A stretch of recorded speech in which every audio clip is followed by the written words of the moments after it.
Hello everyone, আমার নতুন আরেকটি ব্লগে তোমাদের সকলকে অনেক অনেক ওয়েলকাম। কাল ছিল বিশ্বকর্মা পুজো, আর সৌমেনের অফিসে তো ভীষণ বড় করে বিশ্বকর্মা পুজো হয়। আলিপুরদুয়ারে এবার আমাদের প্রথম বিশ্বকর্মা পুজো, আর তার জন্যে আমি একটু রেডি হয়ে নিচ্ছিলাম। আমার শাড়ি পরতে ভীষণ ভালো লাগে, তার জন্য আমি একটা সুন্দর কাঁথা স্টিচের শাড়ি পরে নিয়েছিলাম। এটা আমার লাইফের প্রথম কাঁথা স্টিচের শাড়ি। আমার ভীষণ এরকম মানে হাতের কাজের শাড়ি পরতে ভালো লাগে, তো আমি খুব সুন্দর করে শাড়িটা পরে নিয়েছিলাম। বেশি সাজিনি, কারণ অফিসে যাব দিনের বেলায়, তো বেশি সাজ ভালো লাগবে না। রেডি হয়ে এবার একটু মেকআপটা কমপ্লিট করে নিচ্ছিলাম। একদম হালকার মধ্যেই সেজেছি, বেশি কিছুই করিনি।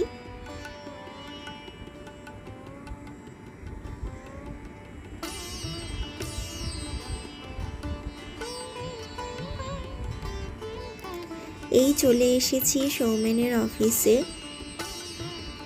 এটা সৌমেনেদের অফিসের ভেতরের পুজো। আগে যখন শিলিগুড়িতে থাকতাম সেখানেও যেতাম, তো এখানেও এসেছি। এটা হলো ওদের মডেল রুম। আমি এই মডেল রুমের অনেক গল্প শুনেছি, তাই খুব এক্সাইটেড ছিলাম যে বিশ্বকর্মা পুজোতে গেলে অবশ্যই এই রুমটা ঘুরে দেখব। এই রুমে না রেলের সমস্ত মিনিয়েচার রাখা রয়েছে। যেমন দেখো, এটা হলো ধূপগুড়ি রেলওয়ে স্টেশন। কি সুন্দর লাগছে না? মানে একটা রেলওয়ে স্টেশনের ধারে যা যা থাকে একদম হুবহু সেই সব জিনিসগুলো বানানো হয়েছে। মেনলি এখানে ট্রেনিং হয়, তার জন্যই এগুলো হুবহু বানানো। এই মিনিয়েচারগুলো মানে দেখতে একদম রিয়েলিস্টিক। এটা দেখো কোচবিহার রেলওয়ে স্টেশন। তোমরা যারা চেনো কোচবিহার রেলওয়ে স্টেশন, তারা অবশ্যই বুঝতে পারছো।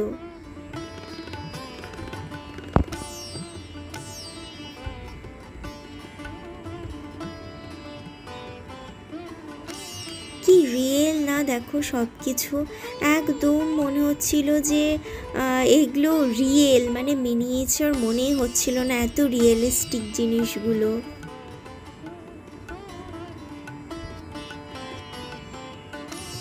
সৌমেনও আমাকে ঘুরে ঘুরে সব বোঝাচ্ছিল কি করে কি কাজ হয় না হয়। আমার সৌমেনের কাজগুলো অথবা যেই রিলেটেড কাজের সাথেও যুক্ত, আমার এগুলো জানতে বুঝতে শুনতে ভীষণ ভালো লাগে। তাহলে না ওর সাথে অনেক বেশি কানেক্ট করতে পারি, ওর অফিসের বিভিন্ন ধরনের জিনিস আমার সাথে শেয়ার করতে পারে। তো আমারও এসবে ভীষণ ইন্টারেস্ট রয়েছে। আমি সবসময় ওর থেকে গল্প শুনতে থাকি কি করে কি কাজ হয় না হয়, যেগুলো বিয়ের আগে জানতাম না। যে একটা ট্রেন অনেকক্ষণ ধরে দাঁড়িয়ে থাকলে বিরক্ত হতাম, ভাবতাম কেন দাঁড়িয়ে আছে। এখন বুঝতে পারি তার পেছনেও অনেক কারণ আছে। এমনি এমনি কোনো ট্রেন দাঁড়িয়ে থাকে না, এমনি এমনি কোনো ট্রেন স্লো যায় না। সব কিছুর পেছনেই অনেক কারণ রয়েছে, আর সেগুলোই জানতে পারলাম। এখানে সৌমেন আমাকে বোঝাচ্ছিল কি করে ট্র্যাক চেঞ্জ হয়, তো ভীষণ মজা লাগছিল এগুলো দেখতে।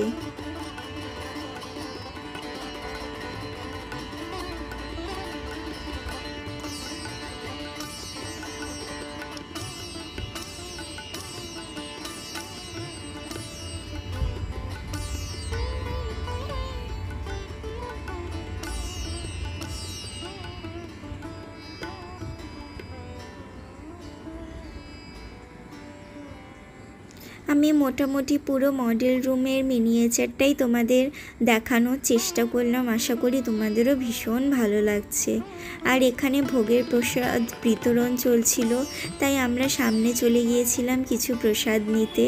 আর ঠিক তখনই আমার চোখে আরও একটা রেলওয়ে স্টেশন পড়ে গেল। চলো তোমাদের দেখাচ্ছি।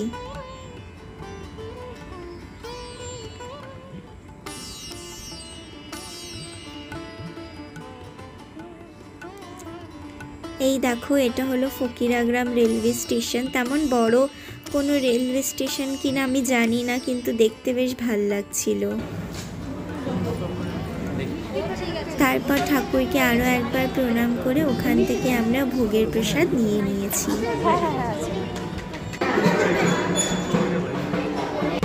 তারপর আমি সৌমেনকে বললাম, প্রসাদ যখন নিলাম একটু ফাঁকাও যখন কাছে দুটো ছবি তুলে দাও। এই হলো ভোগের প্রসাদ। ভোগের প্রসাদ খেয়ে আর একটু ছবি তুলে আমরা এবার বাড়িতে ফিরে আসব।